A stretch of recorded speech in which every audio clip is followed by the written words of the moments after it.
Hello friends, this is Dr. Rakesh Mittal, Senior Surgical Faculty from Aakash PG. So आज हम discuss करेंगे जो आज मॉर्निंग में ही INI-CET का एग्जाम हुआ है and we are going to discuss the recall questions for surgery. There were around 25-26 questions and as per my assessment 80 to 90% were very easy or you can say moderately hard questions, but none of the question was like unmarked or जो हम routinely नहीं पढ़ाते या routinely students को नहीं बताया जाता कि this is not very important. So everything was very important. Yeah, topics were different this time. Most of the questions from breast, GIT and arteriovenous system. Urology was lacking to my surprise. Okay, not to waste much of time. I hope सबका exam बहुत अच्छा गया होगा and all of you get good ranks in the exam. So with that, I'll start the exam. And one more thing I want to say, we are bringing you the surgery recall. It is one of the quickest for the day, and I guarantee you will find the most accurate and the most authenticated questions. Those who have given this exam, when they see this, you will realize this thing, right? So starting with the first question, image-based question, MRCP is showing. That's MRCP picture given. The choices are this. Let us focus on the image first. So that is the CBD. Okay, MRCP, you know, magnetic resonance cholangiopancreatography, that's used for the assessment of biliary duct disorders and also the pancreatic duct. So that's the CBD. If you look for the orientation of pancreatic duct, so that's how the orientation of pancreatic duct is. So that's CBD. What do we see inside the CBD? You can see multiple round black shadows. These are stones. This is called filling defects. So this is again very easy, right? Straightforward diagnosis. Stones in the common bile duct. So answer is choledocholithiasis. So it's not pancreatic duct calculi. There is no stricture because there is no abrupt narrowing of CBD anywhere, and it's not a cholecystitis. Definitely, MRCP in any case is not the investigation for cholecystitis. Okay, second, from the arterial system, all of the following statements are true about the peripheral arterial occlusion except, so we have to look for the false statements. Let us read these statements one by one. Pain of the intermittent claudication comes at the first step of walking. Wrong, right? Intermittent claudication is a muscular pain, right? So it is never present at when you start walking, when the patient starts walking. So never present at the first step. So this is a wrong statement, right? Claudication appears after walking for some distance, which is called a claudication distance due to accumulation of substance P. And when the patient walks further, then the pain disappears because of the opening up of the collaterals and washing off the substance P. So that's how the claudication goes. So it is never present at the first step. Okay, so that's the false statement. Rest pain is seen at night. This is a true statement. Rest pain is a neuritic pain, and it's seen in the moderately arterial insufficiency. Okay, now during the day, most of the patients, they are walking or the limb is hanging down. So because of gravity, the flow will be better. So there will be lesser pain. But at night, when the limb is resting or the limb is elevated, there the arterial insufficiency aggravates. So rest pain is more severe, particularly during the night. So that's a true statement. The clinical picture does not reflect the site of obstruction. That's a false statement. The clinical picture, the site of claudication pain correlates with the site of block, right? Site of the arterial block. If there is a calf pain, the site of block will be one level above the site of pain. If there is a block in the popliteal artery or superficial femoral artery, the pain will be in the calf. So that's the most common site for claudication pain. So it perfectly correlates in most of the patients. So that's a false statement. Atheroma is the most common cause. That's a true statement. Atherosclerosis is the commonest cause of arterial occlusion. So two statements are true and two statements are false. So answer would be A and C. So it was a multiple correct questions and various combinations will be there. So answer will be combination having A and C. Okay. Now next, again very easy. Match the pressure effects of thyroid swelling. I don't even need to discuss this. Trachea, recurrent laryngeal nerve, esophagus, sympathetic chain. Pressure on the trachea causes dyspnea. Recurrent laryngeal nerve causes hoarseness of voice. Esophagus causes dysphagia, and sympathetic chain involvement causes Horner's syndrome. All of you know this. Very, very easy. Okay, again very easy. Identify the diagnosis. That's a spot diagnosis in the floor of mouth, under the tongue, a cystic swelling, bluish hue. This is nothing but ranula. Ranula, you know, Rana, it's a term for frog. It resembles frog's belly. That's why the term comes from. Ranula is basically due to blockade of the salivary glands, mainly the minor salivary glands in the floor of mouth. Right, cystic hygroma, branchial cyst and hemangioma, all these are neck swellings. They are not, this is not the site for the swelling. So this is very easy. Cystic hygroma is in the posterior triangle of the neck. Branchial cyst is in the anterior triangle along the anterior border of sternocleidomastoid, and hemangioma has multiple sites. Okay, next, most common cause of adrenal incidentalloma. Adrenal incidentalloma, these are the choices. Let me show you the picture. This is the table from Bailey and Love. So straightforward question. The prevalence of non-functioning and functioning tumors in patients. So distribution of adrenal incidentalloma, and you can see the non-functioning adenomas, 4/5, that is around 80% of all the incidentalloma. So that's the most common. So answer here is non-functioning adenoma. Okay, which of the following is not an advantage of ultrasonography over mammogram in the assessment of breast lesions? So comparison of mammogram and ultrasound. So let us see the choices. Ultrasound over mammogram can help in guided biopsy. Yes, definitely. Mammogram is an X-ray, right? So it can help you in localization of the tumor or the lesion, but it cannot guide you the biopsy, right? Guide you the path of the biopsy. But ultrasound, you can take a needle biopsy under its guidance. So ultrasound is definitely, it has an advantage over mammogram. Can discriminate between solid and cystic lesions. Again, true. Right, mammogram cannot differentiate, but ultrasound can differentiate between the solid or cystic nature of the lump. Okay, can help to localize mammographically undetectable palpable lesions. Here ultrasound does not have any definite advantage, right? If mammogram cannot detect any lesion and it's palpable, so ultrasound will not add anything more informative than the mammogram, right? Ultrasound, it's useful in women with young breasts. Again, true. So this is the false statement, right? So ultrasound, you know, mammogram is the screening investigation of choice in middle-aged older women, mostly beyond 35, 40 years of age. But if you get a 20-year-old patient, the breast is dense, mammogram will not give you a good picture. Ultrasound is a better investigation, right? So the answer here, that ultrasound does not have a definite advantage over mammogram, is choice C. Okay, now again breast question. The following procedures are considered for breast conservation surgery. Let us see. Wide local excision of the tumor is done. Yes. Axillary lymph node dissection is done. Yes, it's part of BCS, breast conservation surgery. Intraoperative frozen section is required. Yes, definitely. Post-operative radiotherapy is optional. That's false. It's not optional. It's mandatory.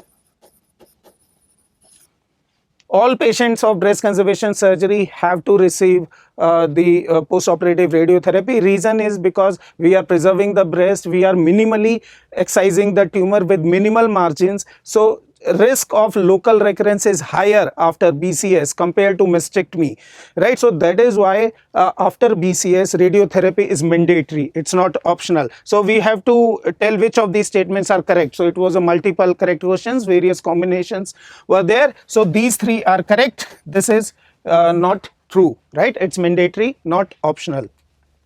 Okay, again breast. Smoking can cause the following breast disorders. Let's see. Duct ectasia, yes.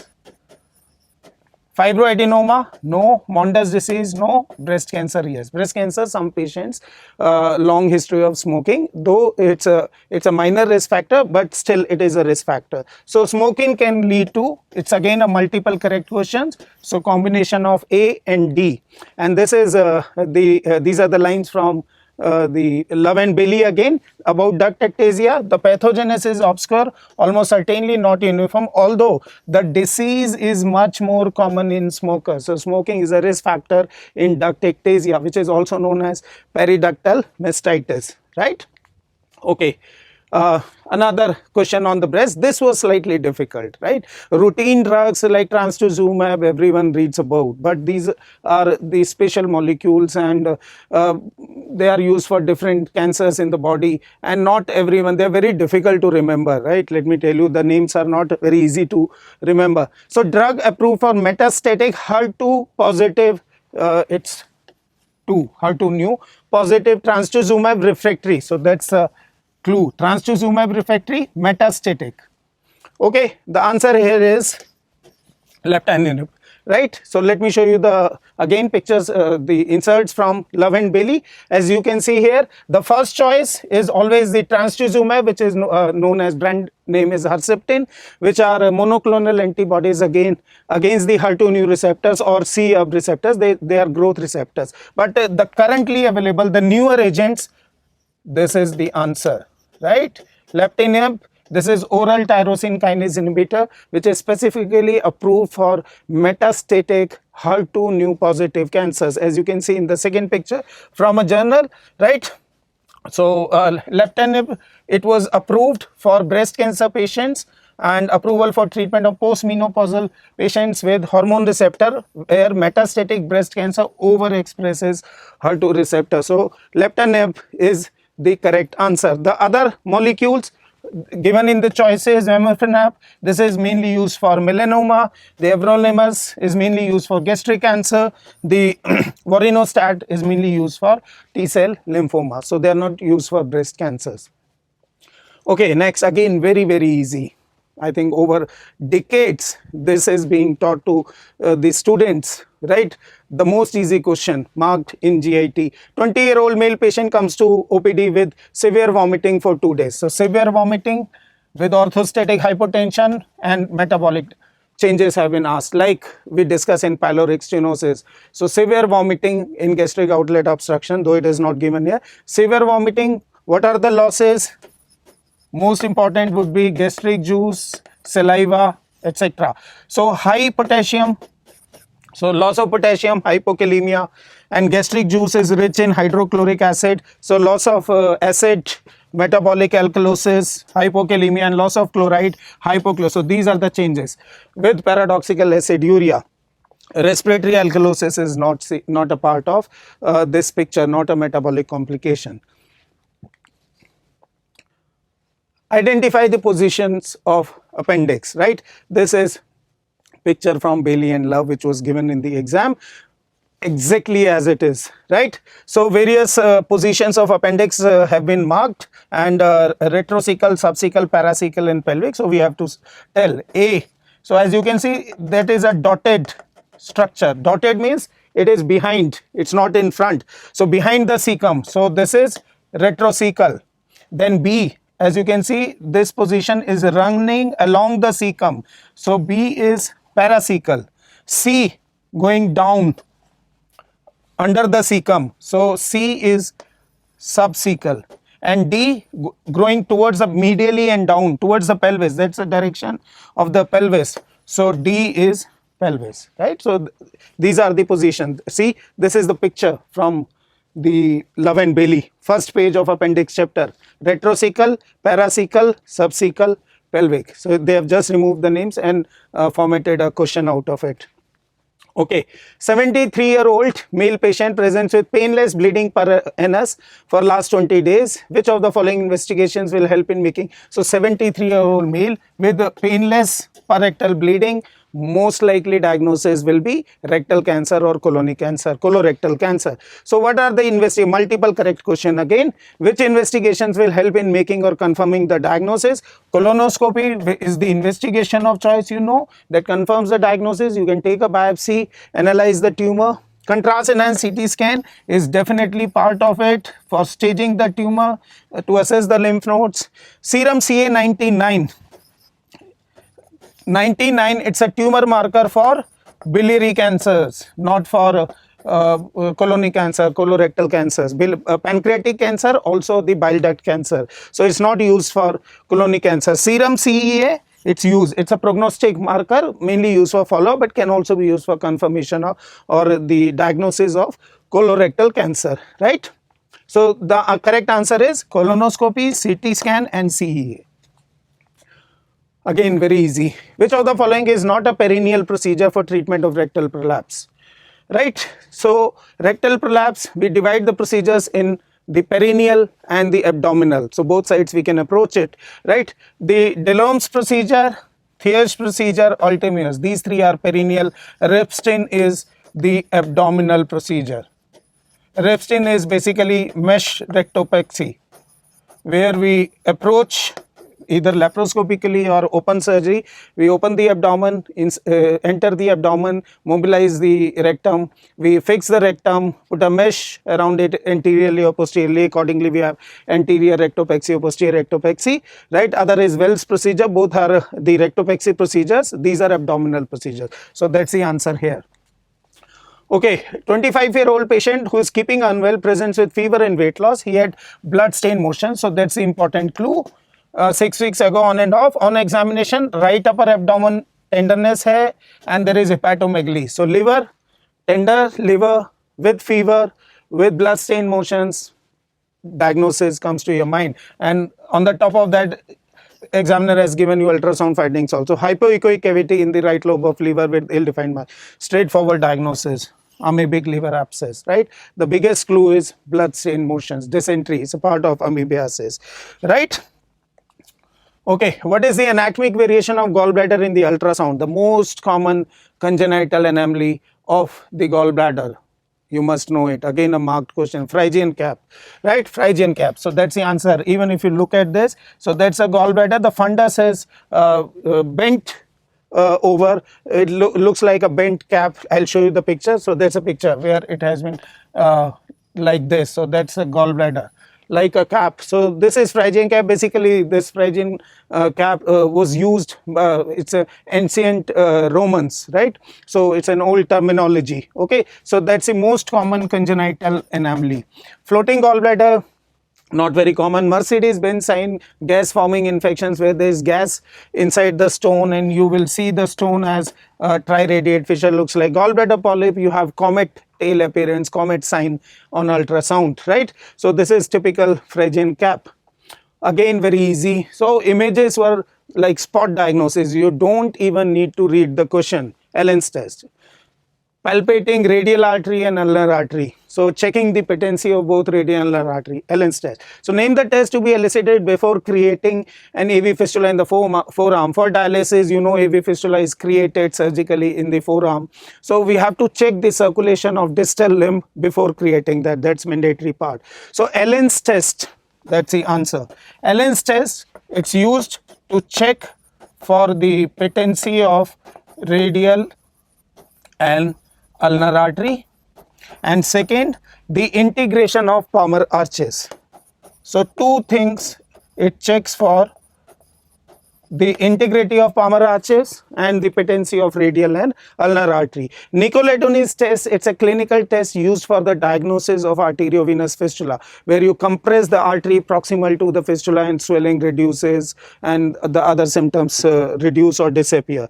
The Adson's test, an elevated arm stress test, or sometimes labeled as EAST. These two are used for the diagnosis of thoracic outlet syndrome. Thoracic outlet syndrome, compression of the subclavian vein artery and the brachial plexus.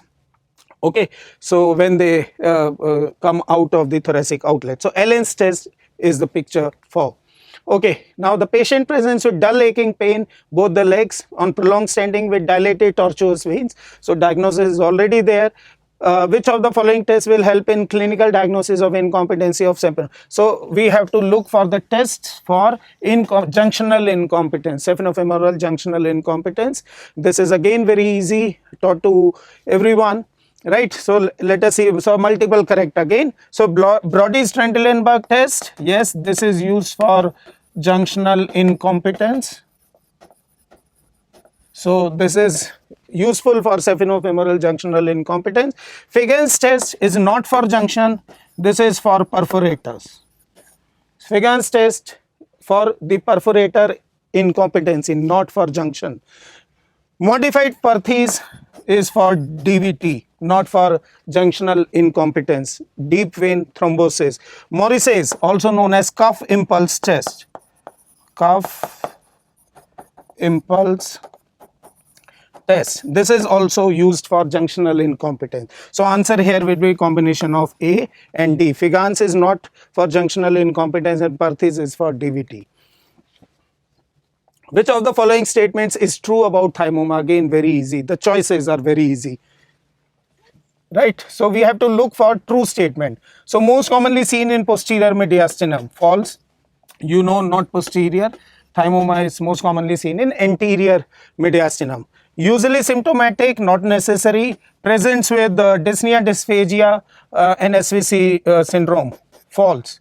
These are the symptoms of the obstruction at the thoracic inlet, something like Pencross syndrome or any mass at the thoracic inlet, right? So thymoma usually does not have these symptoms. Most commonly, you know, it presents with myasthenia gravis, right? Many of them can be asymptomatic, but severe cases presents with the myasthenia gravis, right? So these are not the usual symptoms of thymoma. So it's a false statement. Most common neoplasm of thymus. So that's true.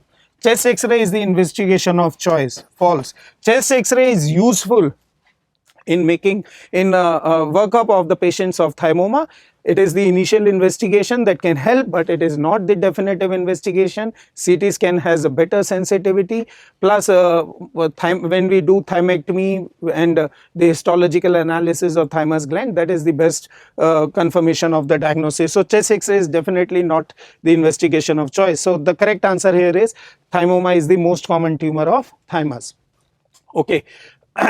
This was slightly tricky question, but if you just read the question carefully, it will automatically lead you to the answer, right? Clinician during the examination of inguinal hernia forcefully reduces the sac in the abdominal cavity without actually pushing back the contents. Name this condition. And these were the images given, right? Two images. So first image is the hernia image. Okay. Now in this, as you can see, so that's the abdominal wall, that's the hernial sac with content inside. So when we reduce, we press the sac.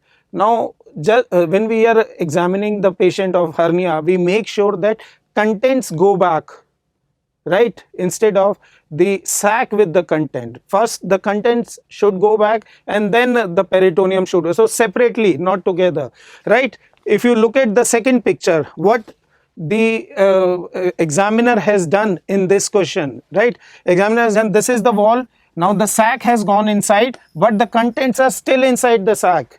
The contents have not separated from the sac. They haven't slipped back into the peritoneal cavity, in the abdominal cavity. So the content is still trapped. So this is called en masse reduction. Means the contents are not reduced separately. The peritoneal sac has not been reduced separately. Both have been reduced together. So en masse, the mass is still. So this is the mass we are talking about.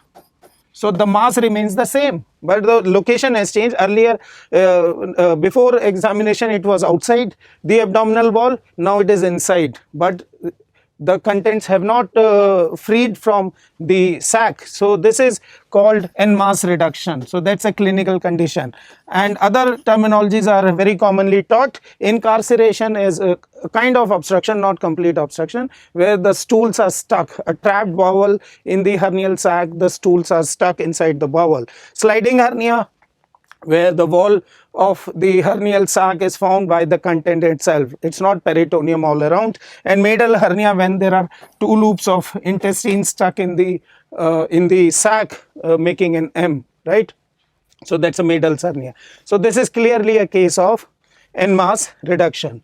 Now identify the instrument. This might be not easy for everyone, because at MBBS level you guys are not going to theaters very frequently, and you are not familiar with the instruments most of the time. For your final year exams also, you just mug up the instruments, looking at the pictures in the books, right? So it may not be easy, and plus it was not very easy kind of instruments given for the exams. This is a picture of mixtures forceps, which is used for clamping the tissues or something, or holding it or dissecting it. It's usually various angles it can be there, but mostly it's right angled, and these are the serrations towards the tip. Let me show you the other pictures. Now this is coccus. Coccus, the peculiarity is it is a tooth at the tip, right? And this is Rampley's sponge holding forceps, right? Fenestrated end with serrations, and this is a different kind of forceps. This is a thumb forceps, Adson's forceps, right? So these are the other three choices, and this is clear cut mixtures forceps.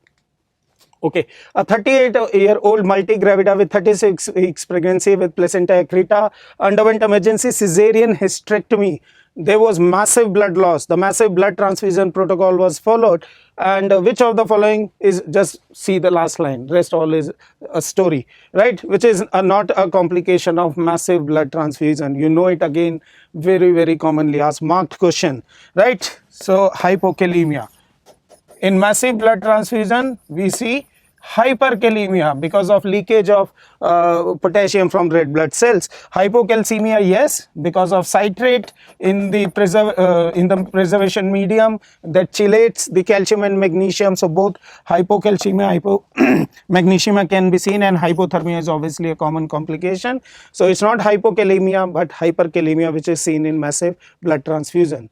Now, which of the following is not a complication of feeding using the method depicted in the diagram? This image again, which was given in the exam, has been picked up from Love and Bailey. Now, what does it show? A method of feeding.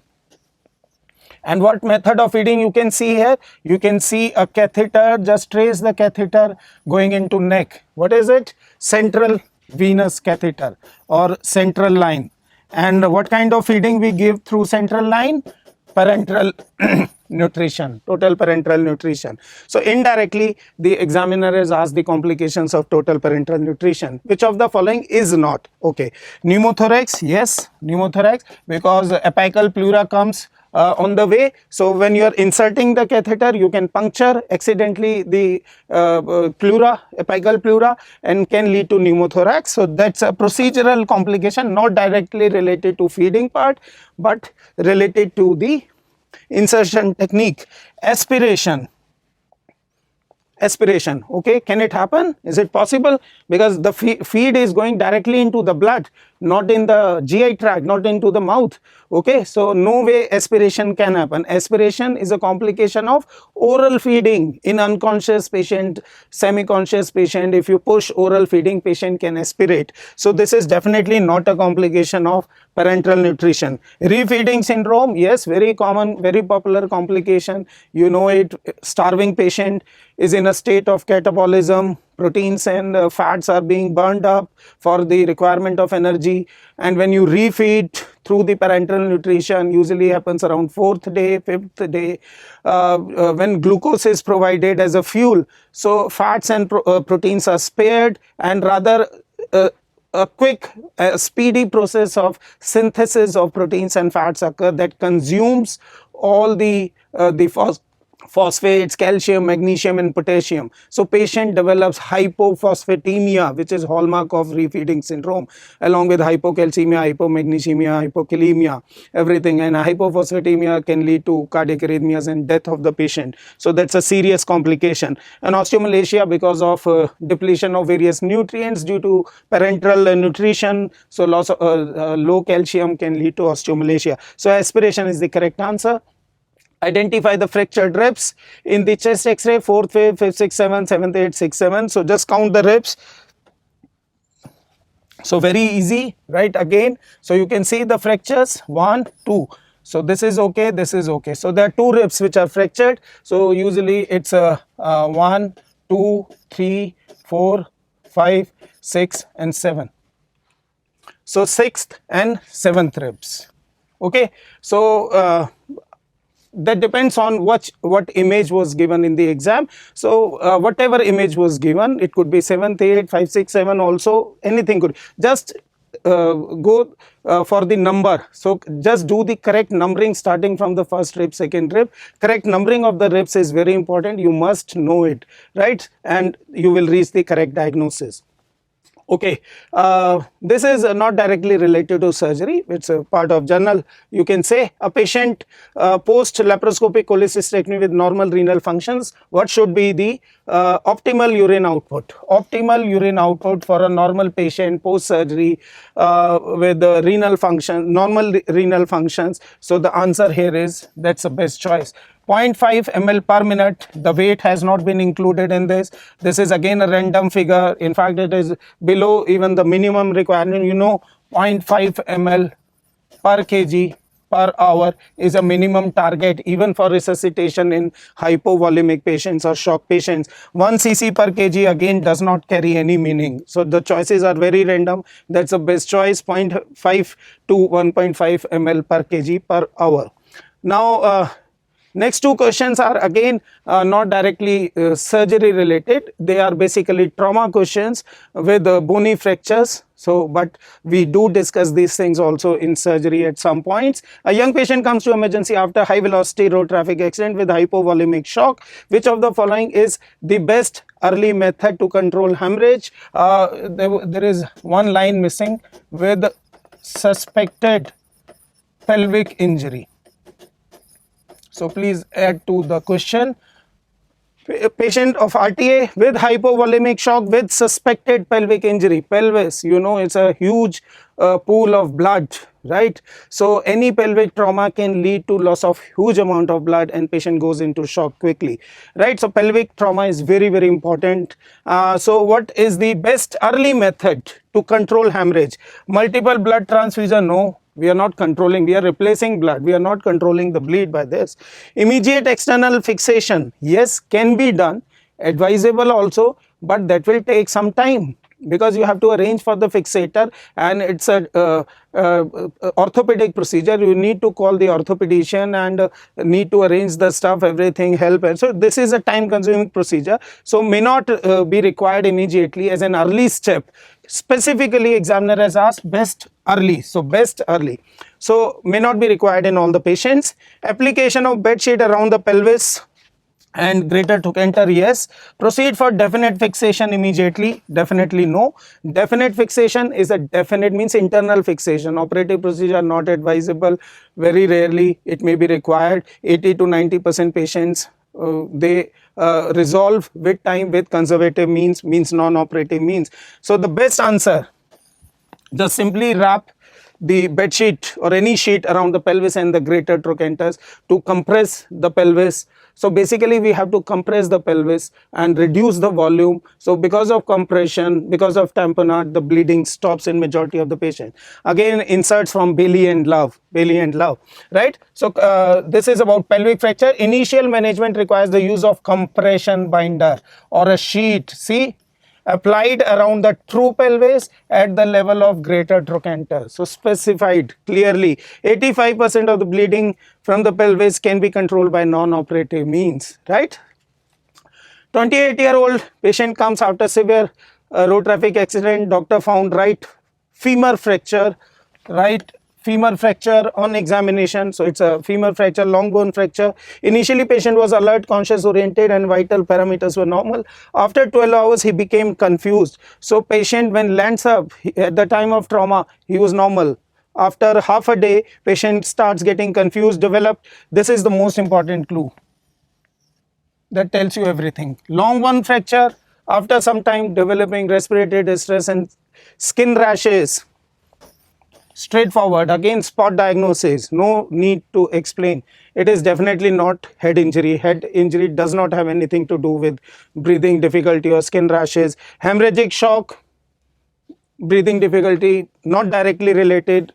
no skin rashes. Chest trauma, again, nothing to do with breathing difficulty, can happen, but no point of skin rashes. So it's only the fat embolism, which is, and the common cause is long bone fractures, multiple fractures, right? So these are the questions from today's exam of INI-CET. I wish you best of luck. Thank you.